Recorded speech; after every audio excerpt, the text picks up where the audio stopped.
Good evening everyone and welcome to another live stream. This time we are streaming the battle for the third place and the grand finals of the Czech and Slovakian Championship that I started streaming yesterday for the semi-finals. So there's a 5-minute delay on the stream, so if you're wondering why I'm very slow in reacting to whatever is happening in the chat, that is why, because everything that I say in response to the chat immediately will still take 5 minutes to reach your ears. That's also why I don't respond as often to the chat as I would otherwise, because, well, yeah, it would be quite useless because it's very far apart, really. So tonight we are streaming, like I said, the third place and the grand finals of the Czech and Slovakian Clan Championship. I quite like being able to stream this because it's been, after Twister, it's always a bit of a, well, I wouldn't say dead end, so to speak, but suddenly there's like nothing going on anymore. And it's just kind of funny to me because from the September onwards, I'm so into tournaments and everything is about Twister and all of that, and that just makes it quite funny when there's suddenly nothing anymore. So I'll take away the preview as soon as the stream kicks in. There we go. Now we are officially live. Again, it takes 5 minutes for you to hear this, but yeah, for me this is important. So I'll switch to here, and now you hear some commercials from Spotify because I refuse to pay for it, which is Dutch because I'm Dutch and all of that. So now I can place ready because we are ready to go. And now I just need to basically pay attention to what's happening in the game and all of that. And we just wait. The batches should begin in about 3 minutes, so they still have some time to ready up. We are starting with the Czech Predators versus Argo. We saw them yesterday. They played beautifully. Shaka, of course, in Argo. Argo, I'm a bit biased to, I actually don't know what the term is, but I'm a bit biased in their favor, mainly because I like the fact that they just don't stick to the regular lineups, they don't stick to the new meta, they try out-of-the-box tactics, and I really like that. That's something that I have noticed with this tournament in total. People don't stick to the new meta. You don't only see spaghettis and foshes and 215Bs and the T22 mediums. You see more tanks. It's more diverse. You see tanks that you generally wouldn't expect. And of course there's a reason that the meta is the meta, but it just makes it more interesting to see. So now, like I said, we just have to wait. We are in the room waiting for everyone to ready up. We start on a random map. Then after that, the loser of this match gets to pick the next map. And then the winner of the match gets to pick the spawn. And then you have a spawn swap. And then the winner of the first battle gets to pick the map again. Basically, that's how it goes. I have a bit varying accounts. I've been told that this is supposed to be a best of 9. But I've also heard someone told me that it's going to be a best of 7. But we'll see. In any case, yesterday the matches went up quite evenly. And it was a 4-3 victory for the first matchup that we had. So I'm hoping for tiebreakers. That always makes it more fun. Vav, if you can't say anything nice, don't say anything at all. So I'm just gonna give you a timeout straight off because I don't need that negativity. There you go.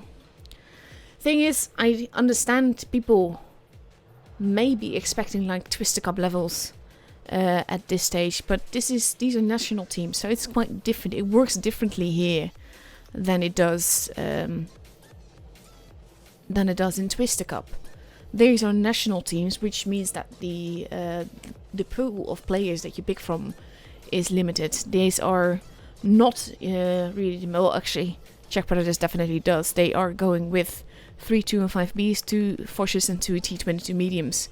First is 113 and IS7, 2 Foshes and 215B and IS4 and a Batchat. So that's very different in lineup, and I really like that. So it should be a little bit longer before we actually start. And it would help Argo if they had another player. There comes Noob with skill. And if he readies up, that's something. There we go. Fun fact also to point out is that this tournament involves a lot of PC players. Unlike Twister Cup, you can have PC players in the tournaments that you organize yourself. And that means that these guys have a chance to showcase their skill now. And again, that's something that I quite like, because I understand the reasons why they don't allow PC players for the Twister Cup, and that has everything to do with the offline event, because they don't have any PC setups there. Basically, you have to bring your own mobile device to play on. So you play on the device that is known to you with all your own settings and everything. And that is one big reason why PCs are not allowed in the Twister Cup. But it does mean that you're cutting off quite a bit of the player base out of the tournament, really, because they literally can't enter. So let's just wait. We should start soon. In the meantime, we have Eiley in the Fosh. And Eiley, because I've been struggling with pronouncing his name, because I'm not sure how he would want me to pronounce that. I kept calling him Eli or Eiley or something like that. But his actual name is Alex, he's told me. So if I'm talking about an Alex, you know who I'm meaning. And here we go. First battle is on that real random map, which I quite like, because you have to pick a team composition that you feel will work on any kind of map. Hello everyone that is watching. I'm seeing all the highs now, but you hear this in 5 minutes, so yeah. Let's see what is going to happen. And we go up, up and away. And it looks like teams will be meeting each other in the middle. The speed boost of the 215B allowing for a speedy positioning. But the IS7 is quite mobile as well. They are seeing each other. And yeah, that is the first hit into Vaclav. Which they are quite happy with. We have a little bit of action on the other side, but we have a Batchat Yik that is not looking too healthy, and he is of course very lightly armored. And the T22s are together, but the Batchat has backup behind him. So those T22s will not want to peek out too far. He is picking up, but the TDs are not firing just yet.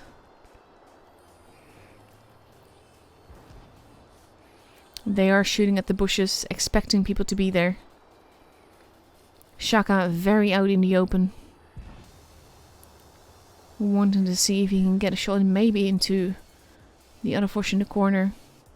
But now he's focusing on this side again. And Alex has actually repositioned himself.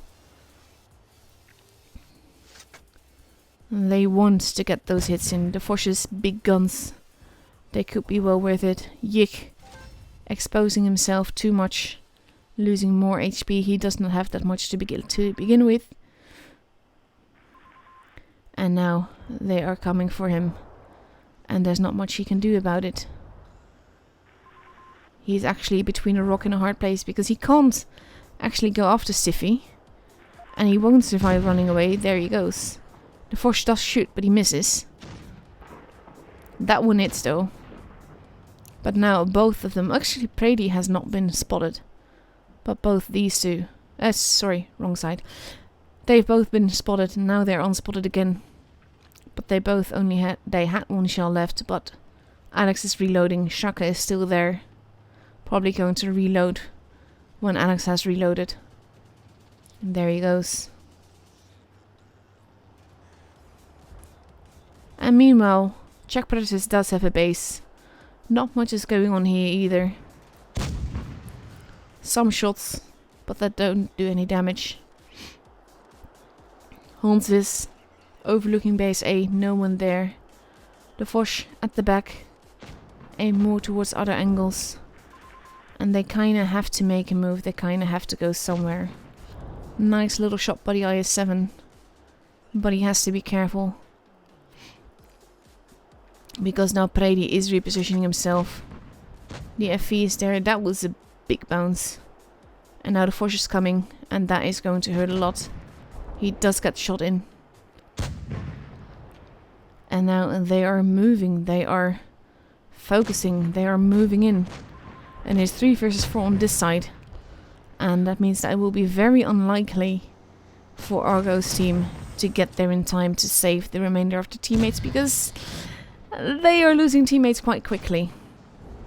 Now you have 8 hours, that does take 1 out, but look at the HP difference. It's like 3k, and now the rest of the team is arriving. Ooh, big hit into Shaka there as well. He's not gonna survive this. There goes 8 hours. Massive hits into Alex. And he gets taken out instantly. Shaka almost gone, there he goes. Not sure what Barbie is doing, showing his side to 3 enemies.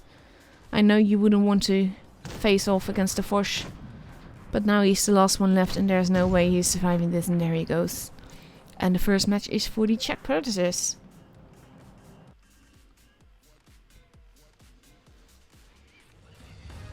Interesting question, by the way. I noticed that... Come on.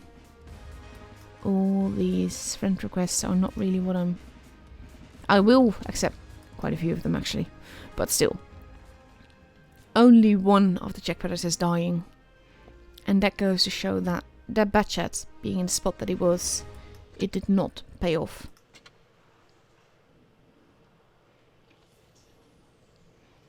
So now we just have to wait for the second, and now I'm wondering what map we're gonna get. I quite like the way that this is set up though. Organization wise, basically you have one team that is duking it out now, and right now it's 3rd place, but yesterday was semi-finals. And the next team is set to have needs to be ready in at 2045, which is like in 40 minutes now, thereabout-ish. And that's actually a really good thing, because even if these matches last a little bit longer, you know that the next team is standing at the ready and you can just move on. You don't have to wait a very long time. So now we're going to Canal, and that is Argo's pick then. We see Hans is switching to a Jäger. That's definitely interesting. Don't see that very often, but it is a very lovely tank. Not sure if it's a tank that I would actually use on this map.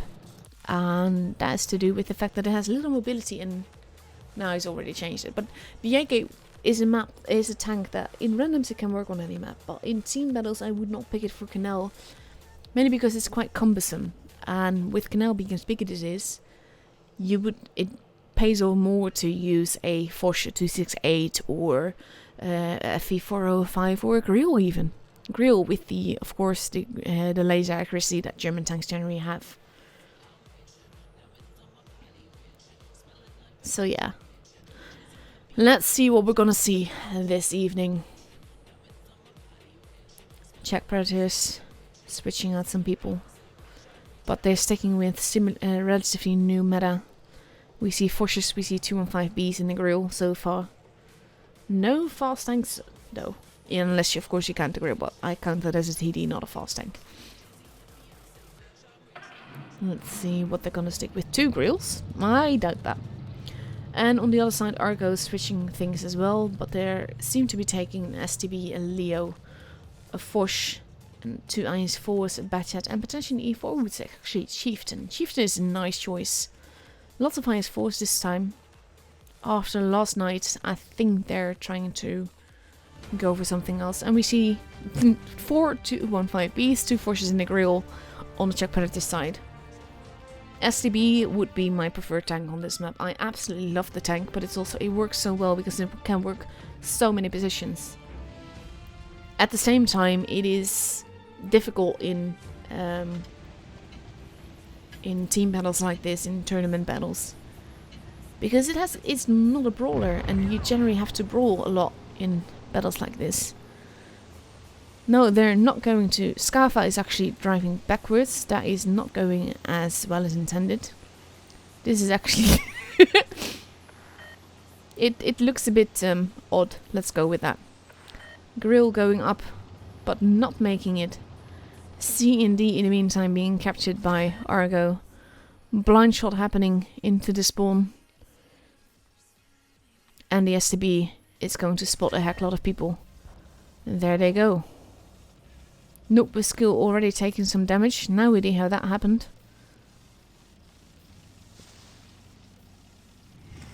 And the STB is getting out of there, which is a very good call. You don't want to be caught here. Eidos running away. Not escaping unscarred. But they have all the time in the world to get away because the tanks that are there are not that fast. Base D now being stolen, but they're already about 100 points ahead. Eidos taking too much risk. Donkey wanted to get some nice juicy shots in. Shaka having been spotted. Oh, that was a big hit. Grill at the back. Donkey also getting in. There goes Shaka. He's just been, well, basically deleted. STB, you don't want to be here. Batchat in the meantime is capping base A. Eidos needs to pull back more. He needs to stop being there.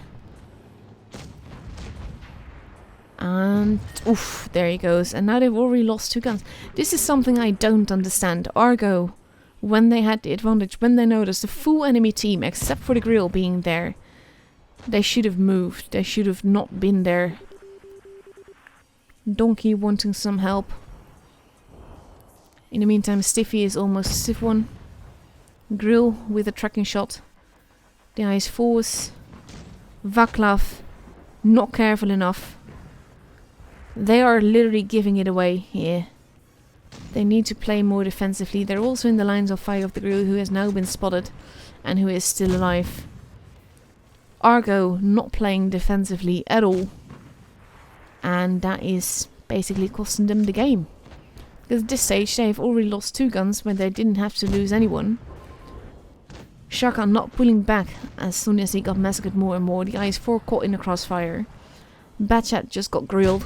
As you didn't see it, it happened off screen, but you now see Barbie being absolutely murdered.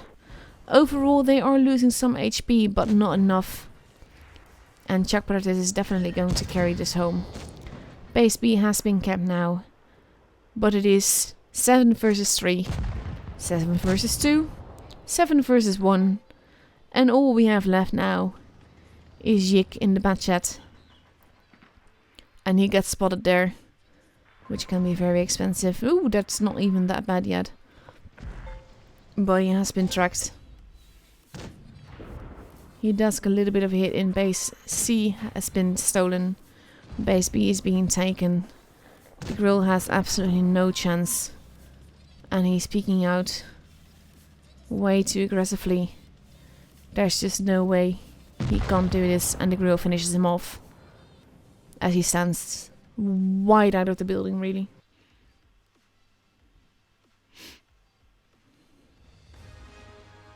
I am kind of streaming, so I'm not gonna do it. I hate 1v1s, to be fair. And you can see Shaka remaining there when he was spotted, not pulling back in time. Eidos overextending as much as he did. It cost them the game. And they didn't have to die. They were just not careful at all. So now it is 2-0 for the Czech Predators already. And depending on whether this is a best of 9 or a best of 7, Czech Predators only need to win 2 or 3 games more in order to take third place. But this is basically what I mean. I like Argo a lot. I like their tactics a lot because they think out of the box. They take lineups that you wouldn't expect, but they don't use the advantages of that lineup. Now they are going with a 113, a Grill, a 263, a 215Bs, an E4 and an IS4. So that's a lot of firepower but no mobility. And they're going to go up against an E5, an E50M, a Foch, a Grill, an IS4, a Batchat, and an E5. That's also a very unconventional lineup. But I like it, and it could potentially work very well. Meanwhile, one of the 215Bs has been exchanged for a Batchat on the other side, which I think is a good call. But the thing that you have to keep in mind is just what I've been saying. They need to play it more patiently. They need to basically stop while they're ahead, because that's basically what they didn't do. If Argo had played a lot more defensively, if they started pulling back and just went for holding positions instead of let's stay out in the open and get shot to hell positions, the last game would have gone very differently and Argo would have had it. So base C is being taken. Vaclav wanted to decap it but not able to. No one is at base D. So Czech Predators are free to get that as well. Vaclav losing a chunk of health. Base A now being capped. Base B is not even being capped. And that means that Czech Predators will have a very comfortable advantage here. So let's see what's going to happen. Eiley on the hill, same position as the Grill in the other game. Shaka firing some shots blindly into no tanks. Base B now finally being capped. But you already see the difference. It is more than a tank of difference. It is actually more than 2 tanks of difference by the time they cap this base.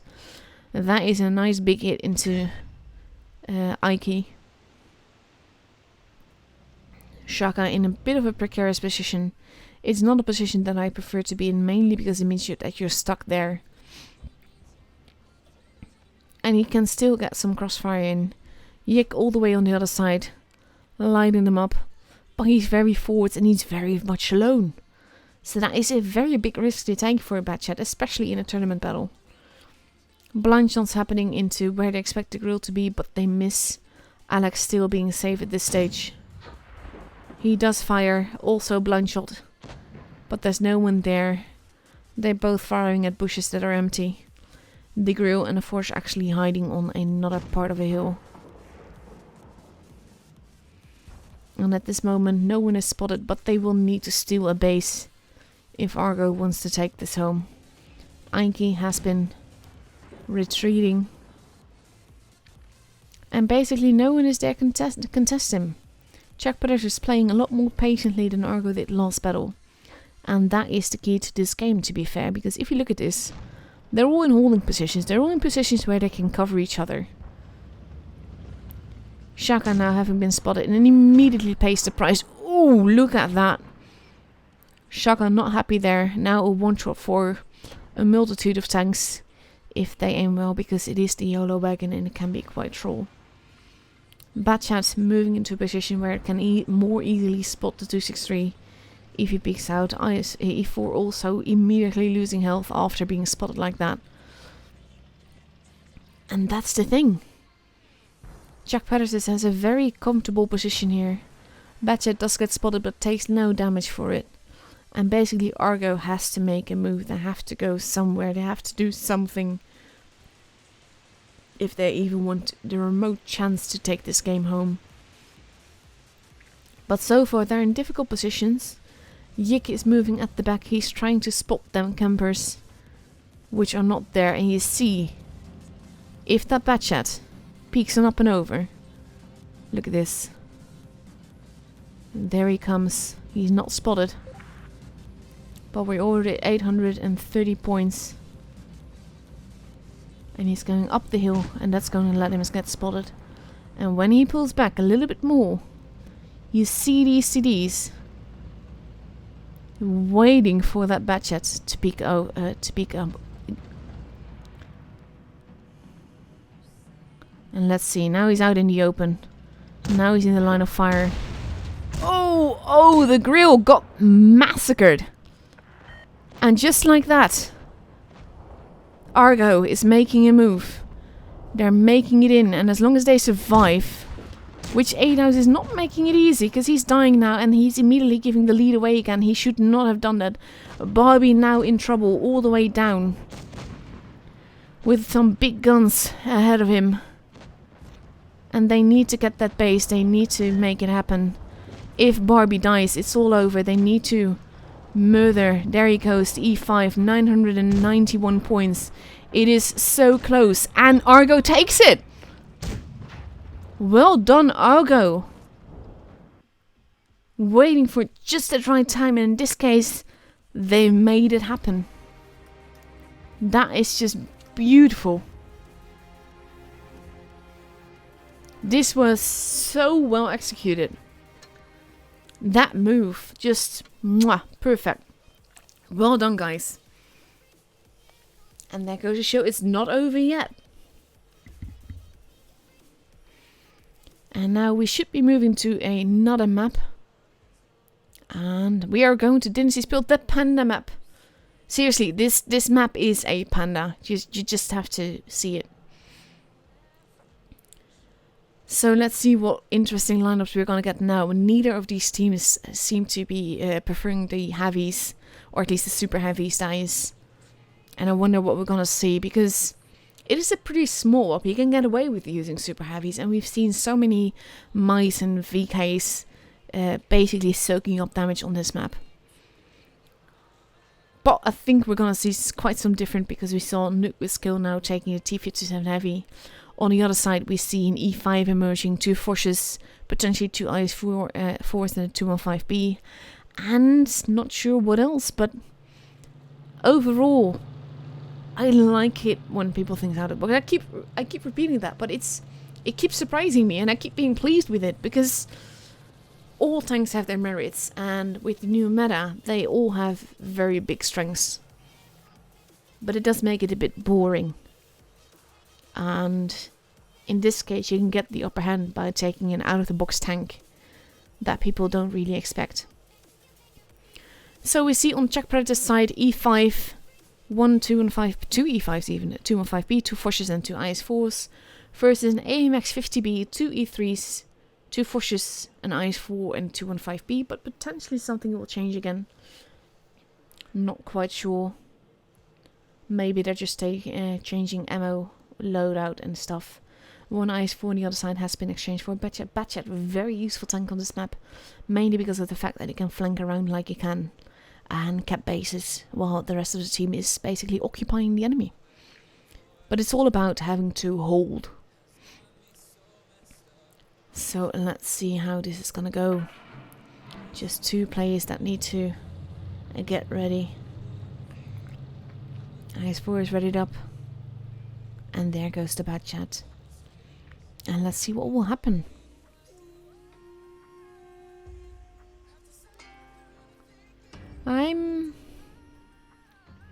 I like this, but I wonder what the E3s are gonna do, because it is a bit of a risk to take 2 such tanks with no turrets. E3s, of course, are a bit of a powerhouse tank. They are very strong TDs. But there we go, loaded in a little bit late there. And let's see what will happen. Batchat heading towards base C. He will be able to cap it quite uncontested if he hides behind the fountain. Which he does, and he knows that there's no fast tanks to oppose him, so he can cap in safety. Ricochet and Prady moving into the middle there. Capping nice and early. And that will give them a 2 base advantage. Even if the FE gets a shot in, which he but he does take a double tap from the Forces, and that is not something people are going to be happy with. And immediately there's a crossfire going on, big hits into Yik there. He is almost gone. He is not a happy bunny there. E3 taking minor damage from some HE from the E5, but now they have 2 bases, the Czech Predators, and they taken Yik down to a 1 hit for a Force. So he's not going to be happy with that. But at the same time, Argo is flanking around, now arriving. Nice hit into Dumaisek, who shoots Vakulov instead. Shaka still having a shot left. Vaclav having a shot left. But Shaka misses. And let's see a little bit more here. Vaclav not in a very good position when he gets penned that much and that easily there. He needs to not be there. He's lost most of his, well, at least half of his health. Alexor basically holding base B, not allowing them to get in. And the rest of the Czech players just holding. They don't need to do anything else. They have the bases. They're already at 700 points. And it's going up steadily. They don't need to take any chances here. Tomka just functioning there to spot. We see the forces now. The E3 arriving on the other side. Bouncing. Nice big hit by Predi there. And he immediately drops off. He doesn't need to take a chance. Ricochet landing a nice hit as well. Hits happening all around. Argo making a move. I want to show you all, but I can't. Eiley losing more HP. Shaka moving. But there is a risk to show you back to an E5. And there he goes. He's gonna lose more and more HP. Let's see what else are we missing. Alex getting steadily massacred. I want to show you all. There goes Shaka. But we're already 1k points and Czech players take the game. Losing that much HP and that many points in the beginning cost Argo this game. Even though only Shaka died and no one else. It was very carefully played and the Czech players with that early cap advantage. It won them the game.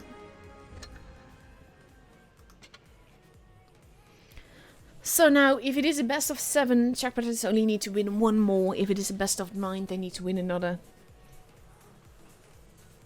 But steadily, the pressure is getting on for Argo. For the battle for third place. So let's see what's going to happen now. In the meantime, my starting board just did something weird, but it looks like everything is still in order, so And we see that Argo is ready with an AMX 50B and IS-7, 2 E3s, 2 Forces and an IS-4. And they're going to go up against a 215B, 2 Forces, potentially 2 215Bs, 2 Forces, an SCB, an IS-4, and another 215B. That is if they're already up with these kind of tanks.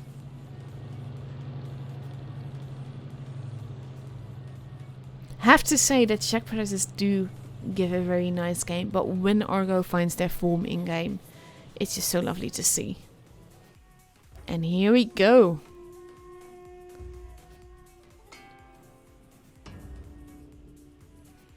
And let's see what those E3s bring this time, because last game they turned out to be a bit of a weakness. It's a very strong tank, but it is a risk to take, especially if you send them to one corner of the match and the battle seems to be happening on the other side. And now all of Argo is moving into the city again, and we see Tomai heading towards base C. Again, not feeling contested, but they are expecting some opposition on this side. Base B will be impossible to cap for both teams. But they're not capping C, they're not capping B. And now A is being capped, and it might mean that they have a slight point advantage. If they can cap B from, if they can keep B from being shot. Someone trying to shoot Alex. Alex shooting the ground. Alex, oof, taking a big hit there. And now we see most lines of fire happening through the middle. And now Argo is pulling back. They just need to protect that base B. They don't need to be injured or expose themselves too much. Oof. Some more fire going on. Yik being quite forward there. Little bits of HP being nibbled away. Czech players is again holding part of the map, but the thing is that they're not holding base B this time, so they don't have the advantage. It's actually Argo that has a slight advantage now. Nice hits into Donkey there.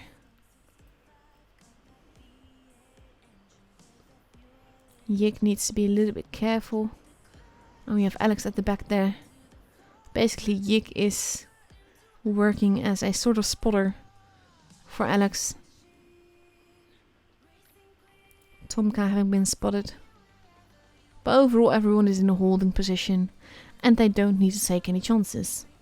In this case, if Argo plays it defensively, it doesn't take any risks. And that includes Yik. He just needs to be careful. He needs to hold and not lose any HP. Tomai could potentially get some in now as he's trying to angle and does his over angle a little bit.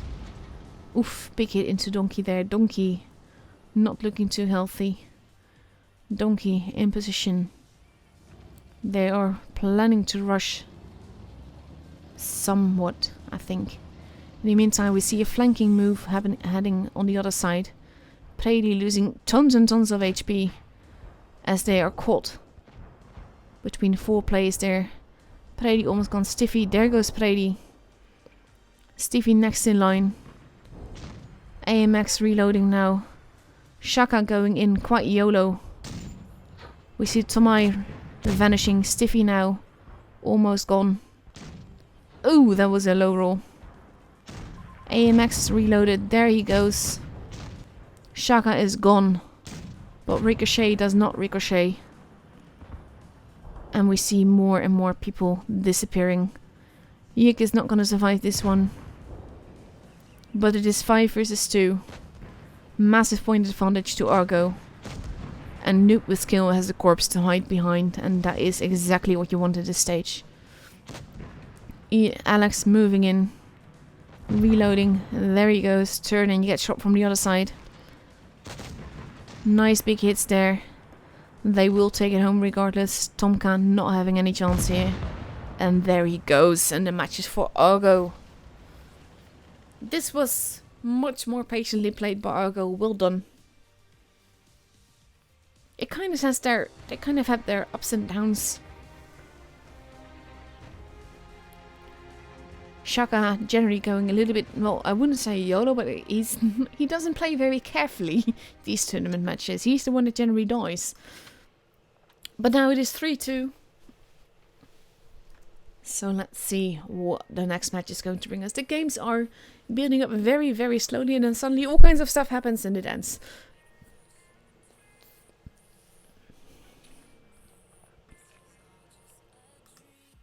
So I'm hoping you guys are enjoying this so far.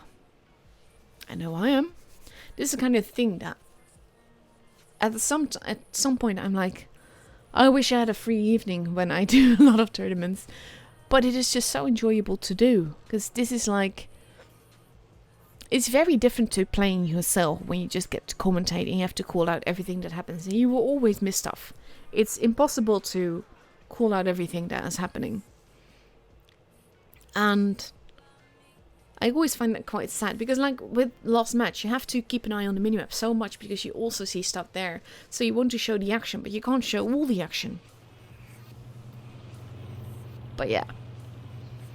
In the meantime, shameless plug for myself. Oh, no, actually, we're going to Desert Sands. But shameless plug for myself.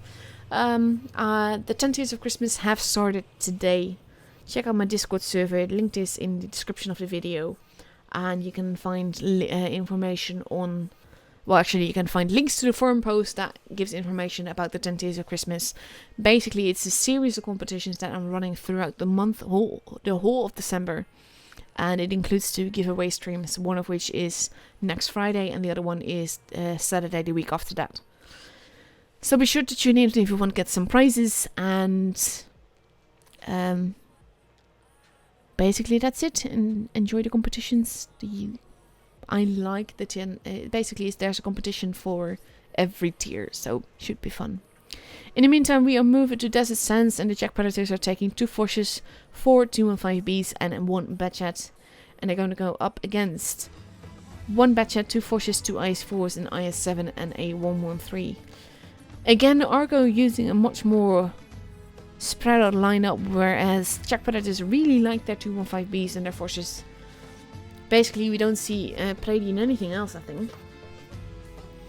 Which I do understand. And we're all loading it a little bit late again. Not sure why that is. But fine by me as long as I don't miss any action. Batchat going into the desert to spot.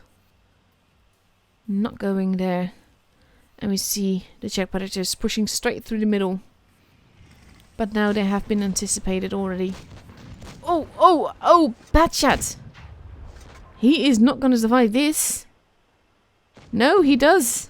Stiffy misses. Nope with skill now, pushing in. Argo basically pushing into the 215Bs, and that is a... They're not shooting the same targets. Come on guys, you need to focus fire if you want to take this. You're losing too much HP. The Batchat. Both sides not looking too healthy, but if they had been focus firing, guns would be gone already. But they're not doing that. Noob with skill, I'm not going to survive this. And there he goes, but they've already taken out 2. Oh, that was a big hit into the 113.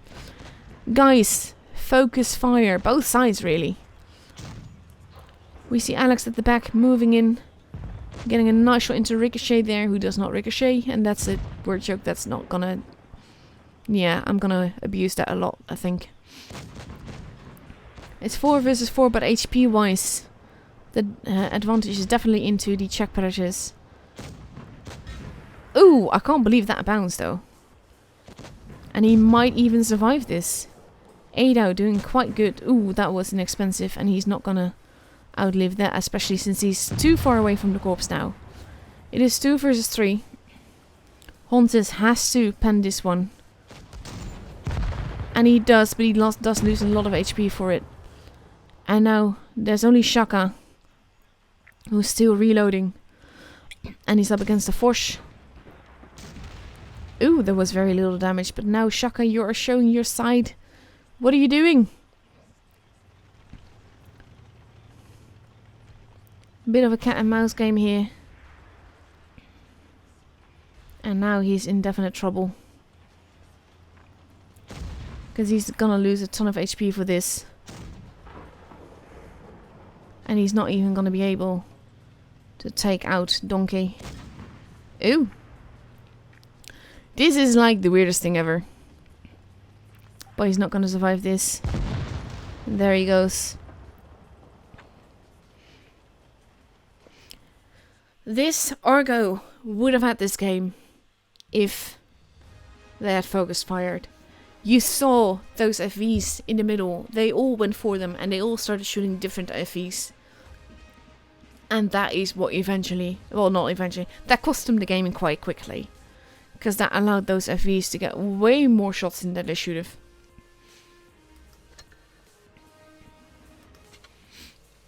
So now the pressure is on. Czech Predators only has to win one more game in order to get 3rd place. Whereas Argo has to win 3 more to get it. And we already saw one of the sexy bonbons. And I can't get over the name either. So spawns are being switched. And now we see Argo with a 113 and IS-7, 2 Forces, another 113 and IS-4 and a Batchat. Versus 1 Force, 2 Spaghettis, an E5, an STB and 2 215Bs. And I love seeing the Spaghetti. I just adore the whole auto reloading system. It just works so well for me in game. It's one of my favorite tanks in the game at the moment, and I just adore playing it so much. So let's see what is going to happen now with these lineups. We see 2 STBs now. And let's see what is going to happen. Things are being changed.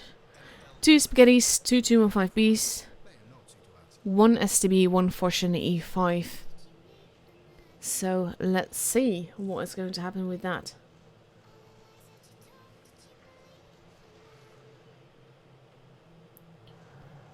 And here we go. Again, pressure is on Argo to bring it home now.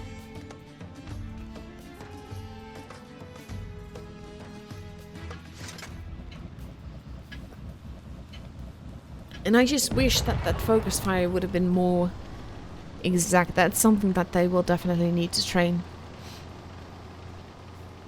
Spaghetti's moving into the town. STB moving into the desert. Going there to spot STB, of course, having an excellent view range. STB spotting most of the people. And he's going into base A. While base B is being kept as well. Yik not spotting anyone. He's going to get some shots in the rear. Base B having been kept. Base A now as well. But this could be quite interesting because base B is a difficult map. And a difficult base. And now we have base C that is basically free for Argo to cap. Alex pulling back a little bit. A little bit of fire happening, but they all just need to hold. And now basically what they need to do is move back into the city, take holding positions, because in the line that they are now at, if people go to the train tracks, they can lay into them and brutally murder them, as the Spaghetti is going to probably do now with Honsis and potentially even Edaus. We see the Foch on the other side. Argo, Yik at the back. Basically, you don't want to be too open with your tanks. Bit of shots being exchanged, but no real damage being done. And most of the Czech Predators is in that upper corner. Foch here, keeping people spotted. Oh, massive hits on the other side. Dumisek losing more and more HP. Not going to survive much longer, and as I say that, he dies. Yik running away, having to run away effectively, use those buildings. There goes Brady. And we see Argo moving into the middle, murdering the Czech Predators one by one. Tomka now the next in line. E5, of course, a little bit troll. Massive hits into Donkey there. Tomka holding quite nicely, doing some bounces that only the E5 can do. But even he can't withstand 3 tanks firing at him. There goes Donkey, and we're already at 1k points. And Argo takes home this match.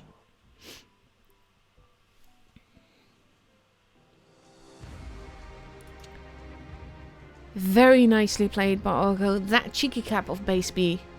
Again, I sort of like highlight the beautiful moves that Argo does, but this is like, I root for these guys. I want them to do it mainly because they think out of the box, they play out of the box, but it doesn't always work, and that's why I'm kind of focusing the good and the bad of Argo. So now it is 4-3, and we're getting very close. I always hope for tiebreakers because that's generally, as a commentator, you really want that.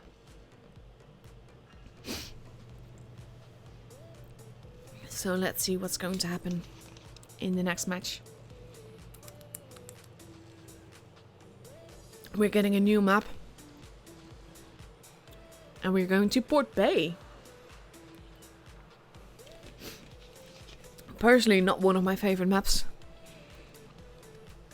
But I personally prefer the quirky maps like Faust and Canal up to a level, the bigger maps. I like Canyon. Oh no, we're going to Naval Frontier instead. I think they set that harbor map and then this was picked and then they're like, no, the other harbor map. There's actually quite a few. You also have Yamato Harbor. Naval Front. Oh no, we're going back to Port Bay. That's actually Port Bay.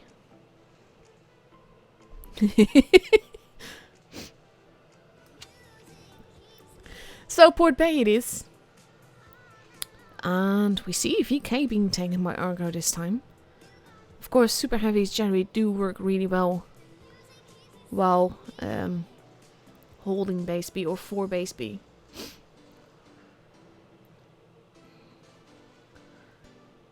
So let's see what's going to happen with that. Lineups are being changed, lineups are being picked. And we'll have a look-see soon. And again, potentially the last match. Because it all depends on what Argo does. Czech Predators have to win 1 more. Argo has to win 2 more to get 3rd place. Czech Predators almost ready. Going with 2 215Bs, 2 T22 mediums and Ice 4 and E5. Potentially another E5. I like the E5 being used. You saw last match how troll it can be. And on the other side, no, it's another 215B, not another E5. Argo is still trying to decide what lineup to go with. But so far we see a Grill 2 VKs, an IS4, and potentially a 113, an IS7 and an E4.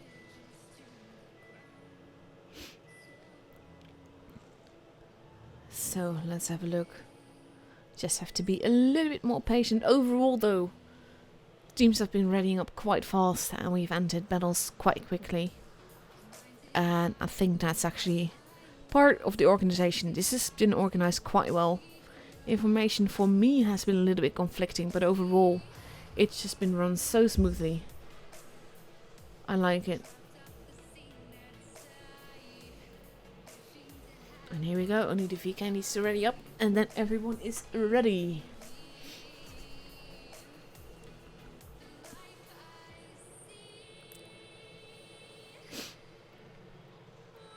So let's see.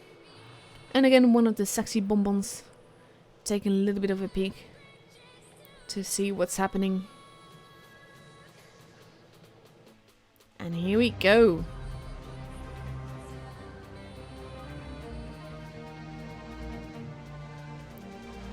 So let's see what those VKs can bring to this game, because they do have some troll armor profiles. And of course they have pretty big guns, but they're slow and cumbersome. And that can be a very big downer. So we see the Czech Predators heading all towards Base C. And we see most of Argo doing the same thing. But those VKs are going into the city. And with the Czech Predators sticking together, there can be a big weakness for Argo. Because basically you're missing your 2 powerhouse tanks in the heat of the battle. And it will take them some time to get there. We have the Grill at the back. The E4 also holding more at the back. VK going into Base B. And there we go. Cheekily going to camp. Base C is not an option. Too much Argo there. No one in the corner from Argo. But the 2 T22s are there. And with 1 base, Argo could potentially carry it. We see now that the Czech Predators are pushing in. Aidhouse is pulling back.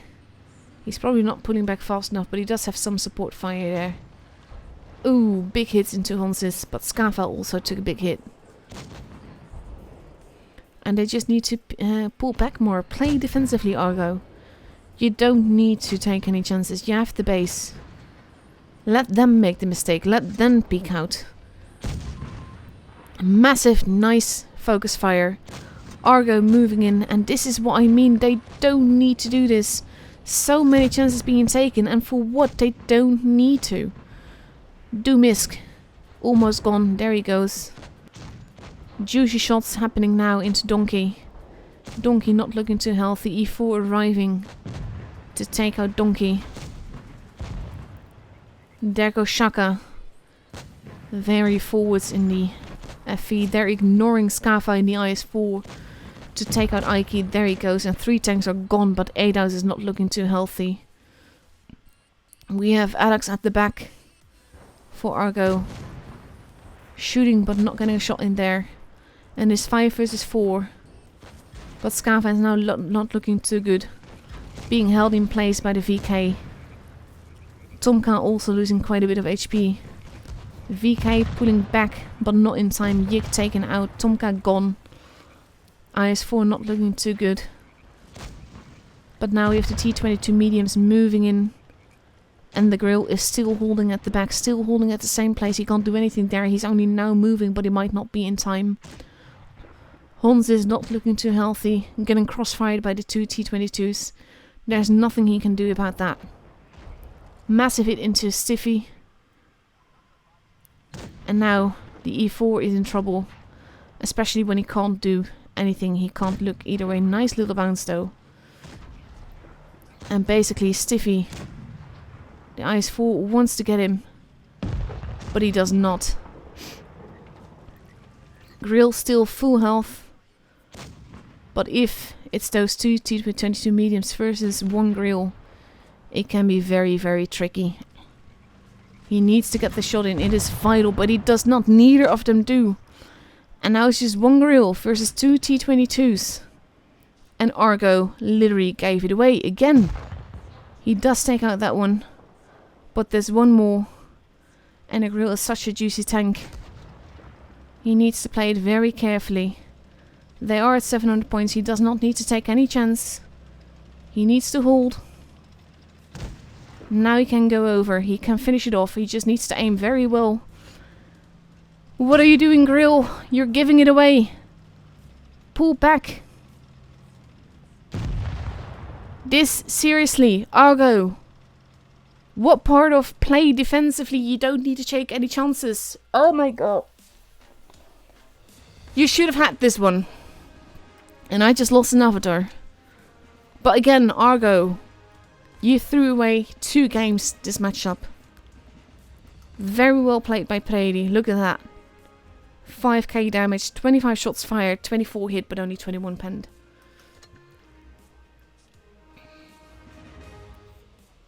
Oh my god.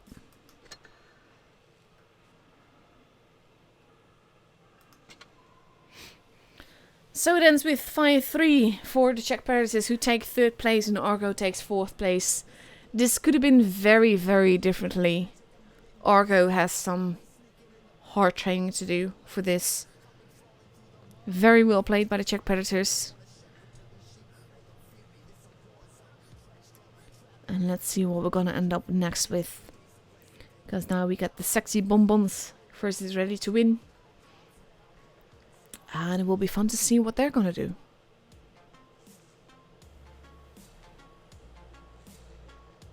To be fair, I love the Sexy Bonbons. Just the name. Who thinks about calling their clan the Sexy Bonbons? It sounds funny when you say it. It is a little bit of a troll name. It's one of the reasons that I like my clan, Gold Noob Association. Because that too, it's a little bit troll. It's not meant as very serious.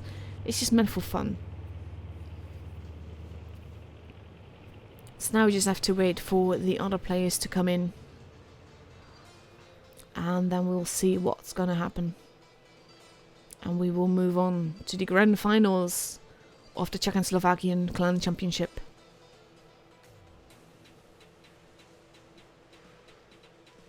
So let's see, players are steadily moving out. Sexy Bonbon steadily moving in.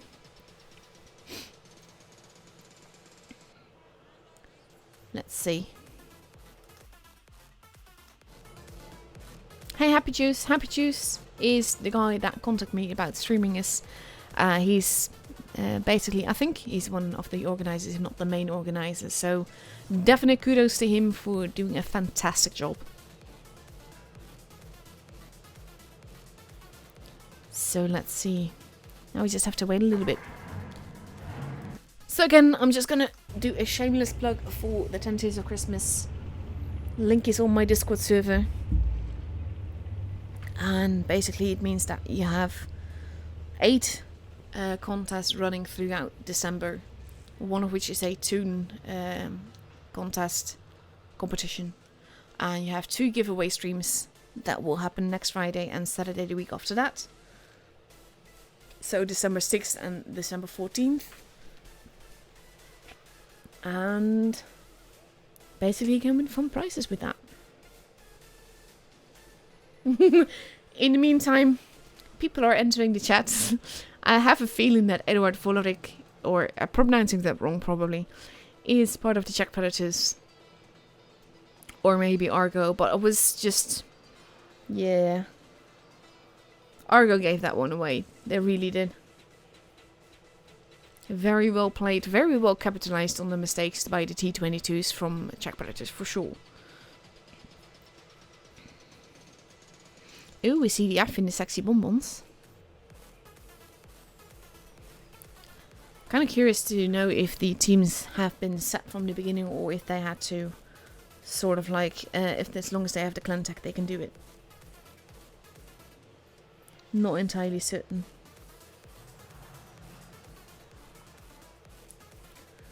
So, in the meantime, to give you something funny to hear, in football in my country, there's a team that actually beat another team from my country today with 51. I'm not kidding, 5-0-1. Apparently it was the youth team from Ajax that scored 50 goals in 90 minutes. That's like 1 goal every 2 minutes. That's insane. I really hope to find footage of that, because even though I'm not that big a soccer fan, that's just ridiculous. So now we see steadily more players entering the room. And we just have to wait a little bit. Let's see, what else can I tell you? I already mentioned yesterday that I've actually been to the Czech Republic once. We were in a village near, I think about an hour away from Prague. Prague, one of the most beautiful cities I've ever seen. If you have a chance, definitely go there. It is beautiful. I was only like 10 at the time, but it definitely made an impression.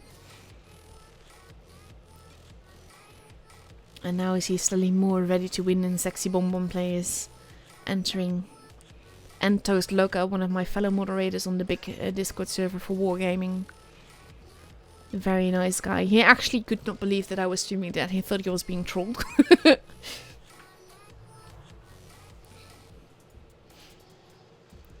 So yeah. Here I am. Actually, I really enjoy just streaming tournaments. It's great fun. It's such a different gameplay than random gameplay. Because you know that the teams behind it are coordinating on Discord. They are on voice together. They are talking about what they should do and how they should do it. They have generally tactics and all of that. So I quite like that.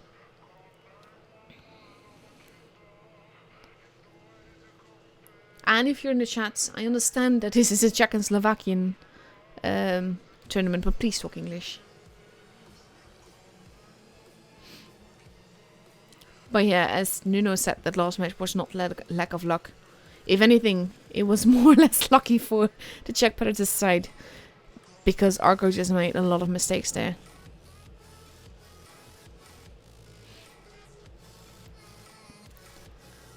Now the name has been changed of the room. Score has been reset. We are set to run the map. I love the random map thing. I still need to write it out properly, but I'm definitely going to have a little tournament at some point. Maybe a little more extensive. If I started in January or something. To just have a sort of quirky tournament with handicaps and random maps and all that. Random game modes as well, because that could be general great fun. So let's see. Teams are there, they're just not rated up yet. A random map means quirky team ups, team compositions really, because you have to pick something that would potentially work for every map. And generally that would mean 2 and 5 BST, 22 mediums and Foshes. But we've seen so many different tanks in this tournament and I love it. I would be very much surprised if little Timo will actually take his Death Star, because that is such a big risk to take. But it could be fun. Fun to see if it can actually carry, if it works. And let's see, we just have to wait a little bit longer while they decide on definite team ups. And where they're gonna do, what they want to do, and all of that.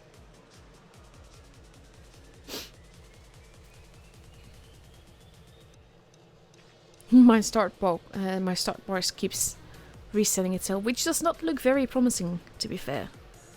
But yeah. Now, if you're wondering about the music, this is basically just a Spotify playlist that is non-copyright. Because otherwise it will get so many copyright claims for just playing a little bit of radio and stuff. So the music is not the best, but at least gives you some background noise, basically. Hope the volume and everything is okay. So let's see, I did get attacked just now, but it's not... doesn't seem to be important for this matchup, so I'm not gonna check it yet. So let's see what's gonna happen. I actually installed World of Tanks console on my brand new PS4 the other day. Still need to try it out, but I have a feeling that I'm gonna so enjoy driving the MS1 again. I so miss that tank in this tank game right now. I actually really love the MS1.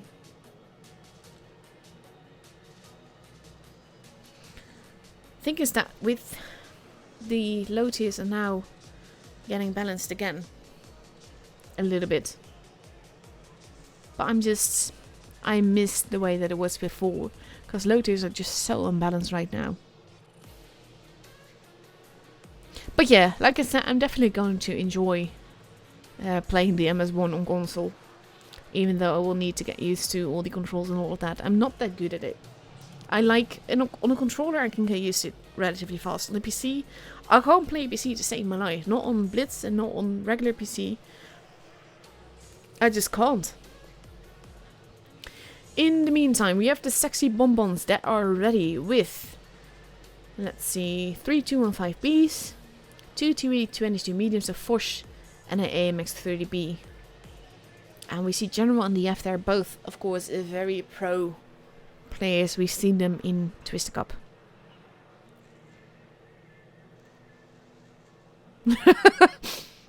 Nadeem for real just said, advertise your 10 days of Christmas as better than Black Friday special. I honestly don't know, because you actually have to work for my... it doesn't cost you any money, to be fair, but you do have to work for it. And basically, you have to do specific things in specific tiers in order to win any prizes. There's a Super Pershing up for grabs if you draw a tier 1 tank, one or more tier 1 tanks, either the old ones or the new ones. If you put it in the Christmas spirit, of course, you get a little bit of bonus points, so to speak. Lots of weeks of Prem. You can win a T23E3, you can win a SU-12244, and a Panther M10. And again, lots of weeks of Prem. And of course, you have the giveaway streams that I'm doing on the 6th of December, the 14th of December, where you can win a Panzer 4.5 and a Excelsior, 2 of them. And I have a bunch of bonus codes to give away then as well. So now Ready to Win is also ready up with 3 215Bs, 2 Foches, and an E50M. So let's see what's going to happen. We are going to Faust, basically my favorite map in the whole game. I love this map because it's so quirky, and there's just so much to do on this map. You can go so many different directions, do so many different things. I love it. So let's see what they're gonna do. It is actually a little bit hard to free camera this map because you can't get into the tunnel and all of that. So we have Parvalen and Celescon getting in each other's way a little bit. We have Entos heading towards base C. On the other side we see... Ooh, wrong button. That's the one that I wanted. Sexy Bonbons capping base A. Parvalen losing some HP early on. Base B also being capped cheekily by the Sexy Bonbons. Base A being abandoned as more enemies arrive. And they're not taking base D yet. DF losing a little bit of HP there, but not too much as they hastily retreat. Oh, big hit, nice shot by the Foch there. And DF just wants to get the heck out of there. In the meantime, we have the Sexy Bonbons arriving at base C, now stealing that. And that means that they will have a definite point advantage, because not only will they have 2 bases, they will also have stolen the base from Ready to Win. And they've taken it now, and as Ready to Win comes back, they get caught in the crossfire. Massive hits happening. And basically the 2 and 5Bs are holding their side scraping together. The Foch at the back.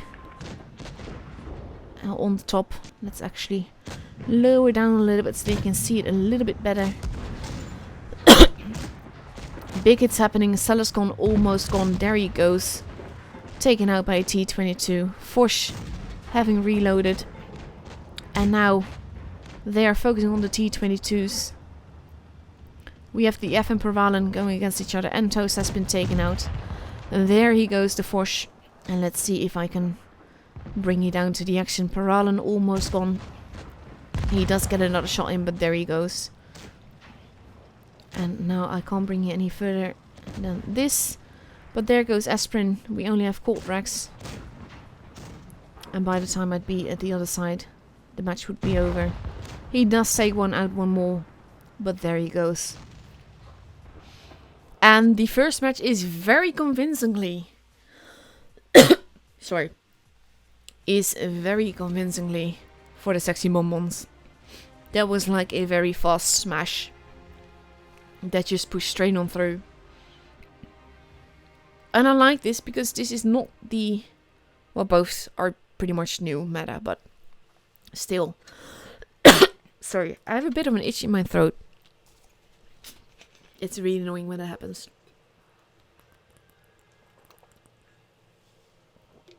So now we are moving on to Middelburg. Middelburg, the choice of ready to win. But now the Sexy Bonbons get to choose a spawn.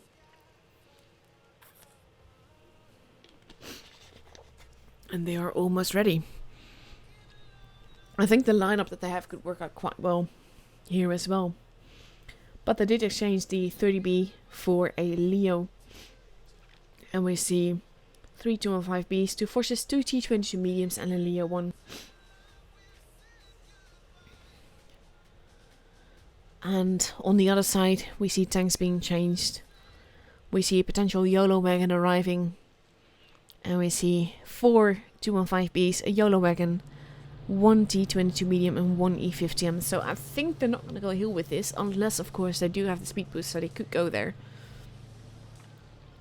And let's see what they're going to do with this. Here we go.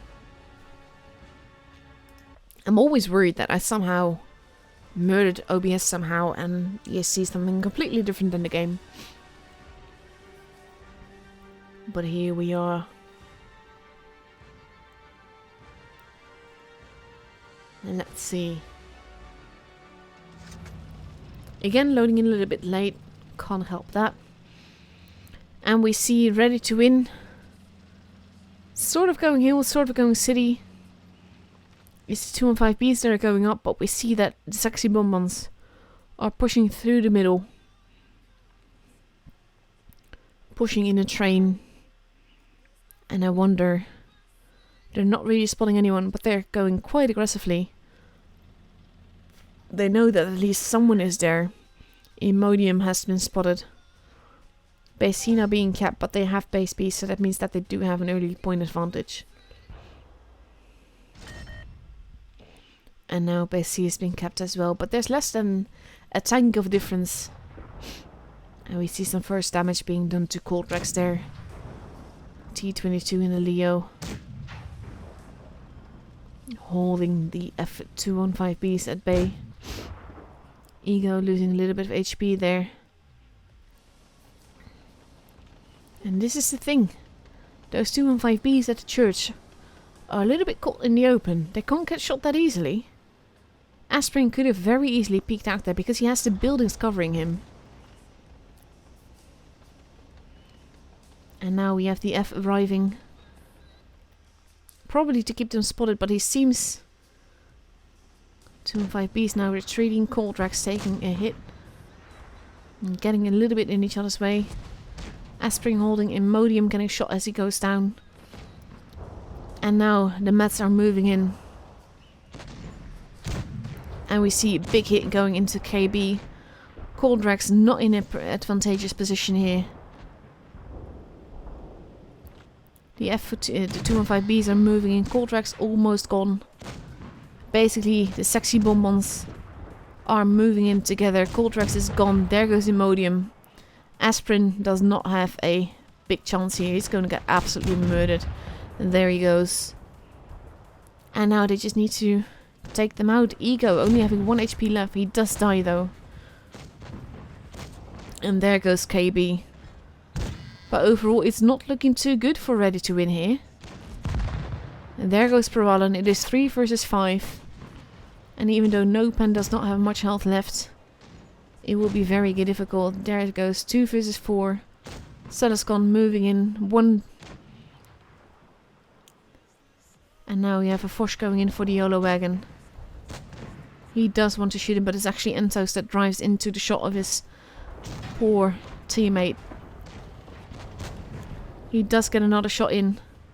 It is a T22, but there he goes. And now we have only CZ&SK left. And this is not looking good. He does get another kill, but as he does so, DF kills him back. And this game is again for the sexy bonbons.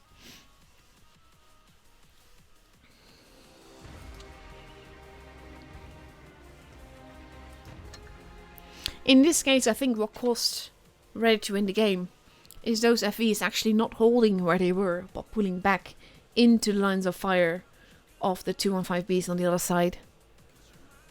It could have gone very differently had they held more higher up and gone after the mats. So now we see a very different lineup appearing on the sexy bonbon side. We see 2 1-2-1s, 2 spaghettis, 2 E5s and potentially a 215B. And on the other side we see Entos arriving in the mouth. Could go very well on this map, but not if you want to go hill. So I think that does say... Well, actually no, we've seen mice in the hills, but it just takes them a while to get there.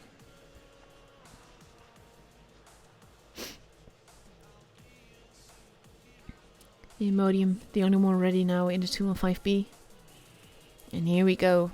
1 mouse, potentially 4 215Bs, a Batchat and E3. And let's see if they stick with this lineup.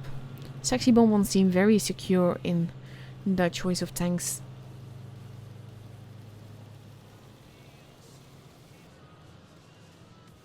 And let's see.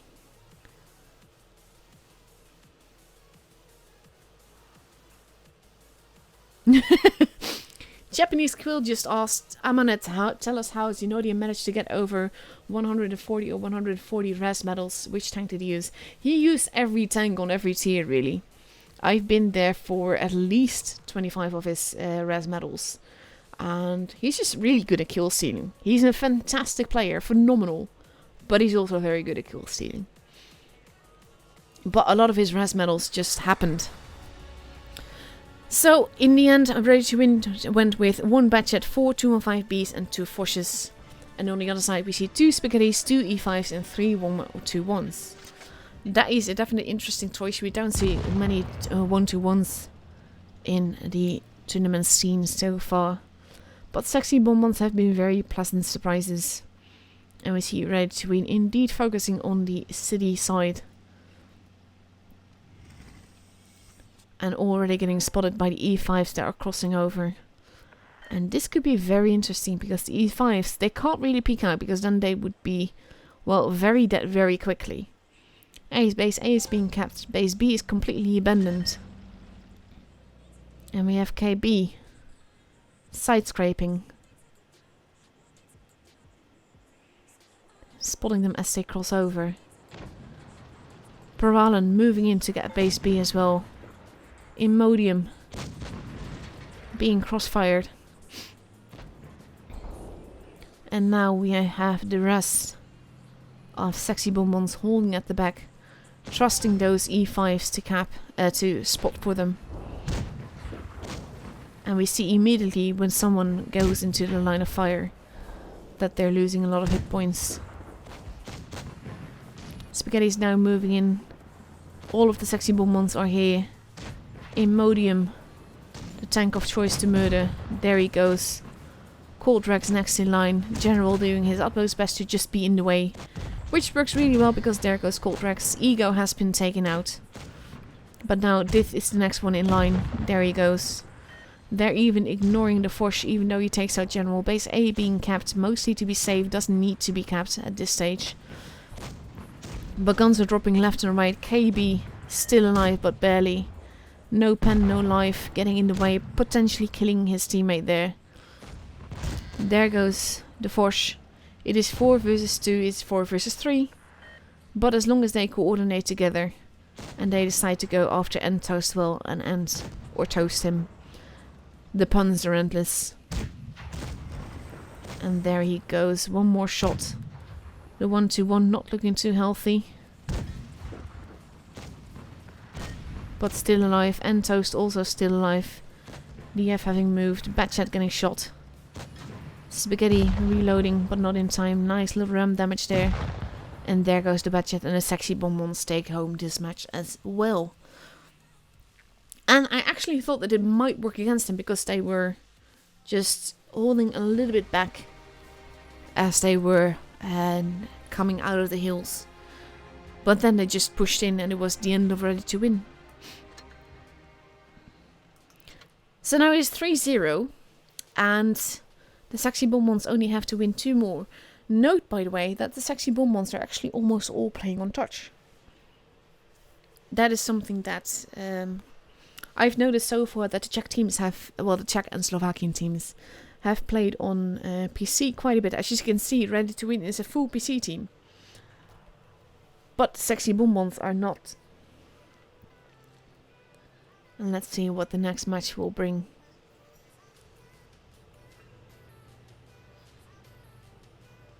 So we just have to wait a little bit. We get a new map now. And I wonder what they're gonna choose. Actually, I'm quite happy that we saw Faust. I love random maps, but I love Faust more. We are going to Vineyards. The deal for you wants to be a Sexy Bonbon. It just sounds so funny when you say it though. Sexy Bonbon. It could also be a Sexy Boom Boom. But that might lead to different kind of interpretations. Let's go with that. Entendres. So with Vineyards in mind, we see the teams changing their tanks, changing what they want to drive. And the Sexy Bonbons seem to have decided to go with 1 1-1, 2 T-22s, a Foch, a Batchat, another Foch, and a 215B. And they're going to go up against 2 Foches, an IS-4, 2 215Bs, and 2 Batchats. Batchats can be absolutely crucial on this map. It is a lovely map. I loved it more when it had the different lighting, the dusk setting. I preferred that to the bright map. But I still like the map in full. Ooh, this is a lovely camo. It does look really fancy. So let's have a look what they do. The Batchers, of course, heading towards the base and getting that early point advantage, especially if they go to cap together. They will get a nice early advantage. Parvalan peeking out quite far and quite out in the open. DF moving in, getting them spotted straight off. Getting everyone spotted, letting this team know exactly where they're going. But they do cap the base. And now we have the F that is getting shot at. The Batchat's pulling back. Base A being capped, base B has been capped, base C now being capped. The Batchat's hightailing it out of there, but Entos holding at the back. They have to be careful, they don't want to get caught. At the same time, they do want that base. Base B now being... No, not being stolen. SDF got spotted. If he had not got spotted, which is a good chance now. Oof. And Toes losing quite a bit of HP, just getting into the city there. Ready to Win, crossing over in the open. Not being careful at all. Big hit into Coltrax there. Not sure what they're doing. They're not really going for a push. Basically, they're going for a let's murder us. Because this is not the way you do it. This is not the way you push. Aspirin almost gone. There he goes. It's actually costing them 2 tanks and more just to take 1 tank out. Look how fast Parvalan is going. Yes, they've taken out 2 forces, but they lost their own. They lost 3 tanks. Now we have Entos that is almost gone. He is 1 shot of being gone. And there he goes. And now it is 2 versus 5. And they're just vanishing. Imodium won't be very long for this world. Zelda's gone again, the last one alive, but he's literally surrounded by tanks. Just look at this. This is basically plain bullying, even though they're not touching him. And there we go. And the game is for the sexy bonbons. And now the pressure is definitely on. They only need to win one more to take home the championship. And considering this is the battle for first and second place, the fact that it's now 4-0 is very telling about the level of the sexy bonbons.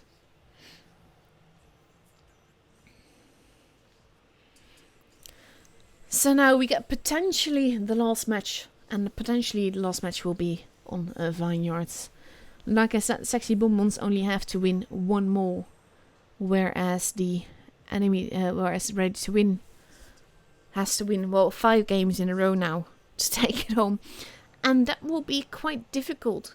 Because, I hate to say it, but basically the sexy bonbons are kind of like waltzing right over them. It's like Ready to Win is like, I don't know exactly where I want to go and what I want to do. Because just that crossing over, like right in the line of fire, out in the open, having been spotted. Basically it's just take all my health please. And then pushing those 2 Foshes. Again, driving out into the open. Where you've already lost quite a bit of HP. That is saying a lot. And we see the sexy bonbons now ready with 2 1-2-1s, 2 T22 mediums, a Fosh, a 30B, and a 215B. Versus a Patton, a Fosh, a T22 medium, an Object 140, another Fosh, and potentially another 140 and an E50M. So this is... I wonder what will happen because I certainly would not expect a 5-0 in the grand finals of a tournament like this.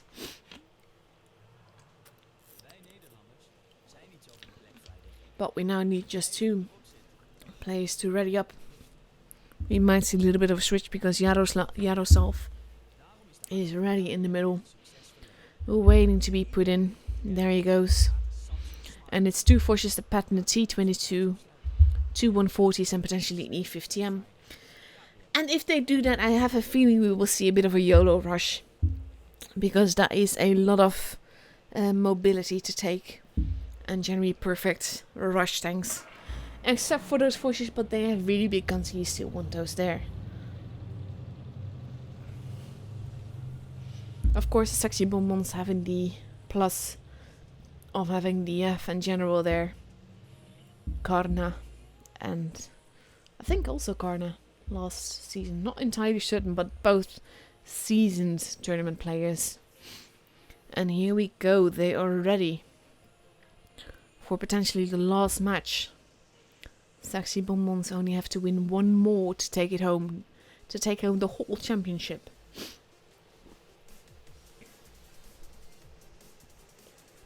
And let's see. Only the F needs to ready up now with his AMX 30B. If he decides to take that, and he does. Let's see what happens. Have to wait. There we go. Very curious to see what Ready to Win will do to try and counter what the sexy bonbons have been bringing. It will not be easy for them. And here we go. Let's go up, up and away. We're Ready to Win is sticking together. The Fosh, both of them heading towards base A. The sexy bonbons going strongly towards base A as well. The F going to do some spotting. The Fosh is arriving, one of them already getting spotted. Base B being capped. Base A being kept as well. All of them that's already spotted. Some crossfire happening, but they're not losing... Oh, no, never mind. I was gonna say they're not losing as much HP as I thought they would. KB in trouble, but the F is there. We have Imodium versus T22. That does not look good for Imodium. KB is the first one to go. Followed quickly by Ego. Basically, they need to take out the one-shots. There goes Imodium. There goes Esprin. The F is gone. Basically, they kind of tried to save each other, and that did not go well. It is 4 versus 4, but HP-wise, the sexy bonbons have a big advantage. And now it is 3 versus 2. Seller's gone. Does to get another hit in. But we have a Fosh focusing the Fosh, and that's the end of the Fosh. And Entos, the last one, almost gone. He's not going to be able to win this. He does take another kill. But there's way too much health and way too much firepower on the other side. And as the Fosh reloads, it is the end. And the sexy bonbons take it home.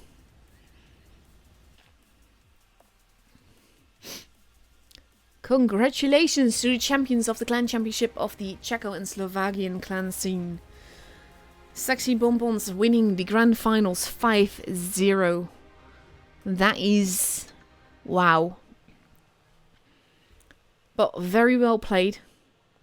These were very fast game. Definitely impressed by how the Sexy Bonbons took it home. Ready to win, trying to find an answer, but unfortunately unable to. And that is it for this tournament. KB immediately losing his clan tank. That is peculiar, but okay. All the same, that was it. Those are the games that we were having tonight. This is my garage with my grill with the bats. Thank you all for watching. Massive congratulations to the Sexy Bonbons for both having a very fun clan tag and name. And for bringing home the championship. Well done. And again, lovely gameplay. Thank you all the players for all the games that we've had. Thank you for the gameplay. Thank you all for watching, those that watched. And I'll be seeing you guys next Friday for a giveaway stream. So all have a good night. Again, massive congratulations to all. And have a good night. Bye bye.